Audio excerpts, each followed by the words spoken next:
In just a matter of days, the Middle East has gone from a tense, simmering standoff to an all-out regional war. So in this explainer, we're going to break down how we got here so fast, what's happening on the ground right now, and, what this all means for the rest of the world. And look, we're not talking about a typical war zone here. These are some of the safest, most stable cities in the world, major hubs for travel and business. But in the last 48 hours, reports have flooded in of huge explosions and missile intercepts over these very cities, completely shattering that long-held sense of security. So that's the big question, right? How did a single targeted military strike manage to set off this massive chain reaction, dragging in countries across the region and sending shockwaves around the entire globe? To get that, we have to go back to the moment it all started. And that spark, it has a name: Operation Epic Fury. This was the moment that changed absolutely everything. Okay, so on March 1st, a joint U.S.-Israeli operation targeted and killed the most powerful man in Iran.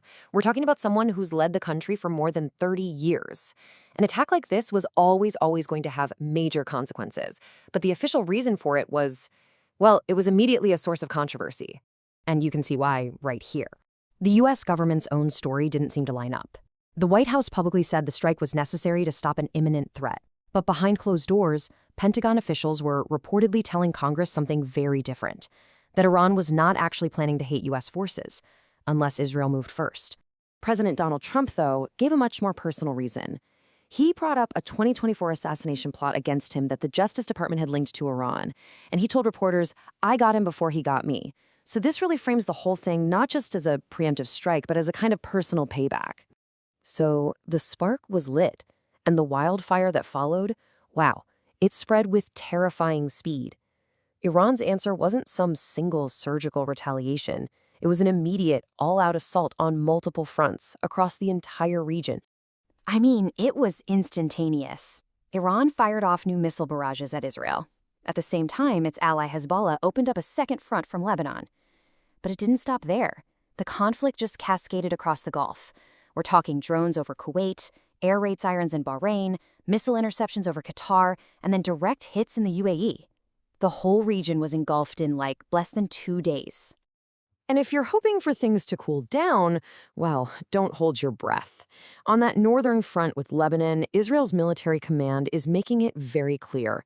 They aren't just heading back, they're planning to ramp things up, promising that the strikes will continue and their intensity is going to increase. A war of this size was never going to stay contained. The fight has immediately kicked off huge consequences for the rest of the world. And it all starts with the one thing the global economy can't live without: oil. Just look at this number for a second. 15%. It might not sound like a huge number on its own, but for the world's second biggest economy, it is massive. So what exactly is it? Well, that's how much of China's imported oil comes from just two countries, Iran and Venezuela. And both of them have now been on the receiving end of major U.S. military actions in just the past couple of months. You can see why a lot of analysts are pointing to China as a huge potential loser here, as its energy security is suddenly looking pretty shaky. And the chaos goes way beyond the battlefield. The Strait of Hormuz, a vital artery for global oil, is now disrupted. A huge chunk of airspace over the Middle East is a no-fly zone. Major airports are damaged, leaving tens of thousands of travelers just stranded. And critically, there are millions of migrant workers from places like India, Thailand, and the Philippines who are now trapped in a war zone, with their governments scrambling to figure out how to get them home. So, with the whole region in flames and the world on edge, you have to ask, is there any way to talk this out? Right now, it looks like the answer is a very firm no. It seems like there's no diplomatic off-ramp at all. Iran's top national security official, Ali Larijani, made his country's position crystal clear. In a public statement, he just said, Iran will not negotiate with the United States. Full stop. The door's slammed shut. And on the world stage, Iran's foreign minister is framing the attack as a totally illegal act. In a letter to the UN, he called it a violation of international law and warned of profound and far-reaching consequences, for which he says the US and Israel are completely responsible. Let's be clear, that is not the language of de-escalation. That's the language you use to justify what comes next. And from the American side, there is zero ambiguity. When a reporter asked about who might succeed Khamenei, President Trump's response was incredibly blunt.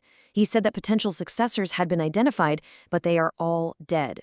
This quote really signals that the goal here wasn't just to take out one leader, but to completely dismantle Iran's entire leadership structure.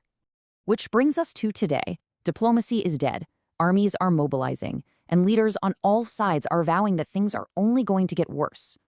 So the real question isn't if this conflict is going to get bigger, it's how much bigger, and who else is about to get pulled into the fire.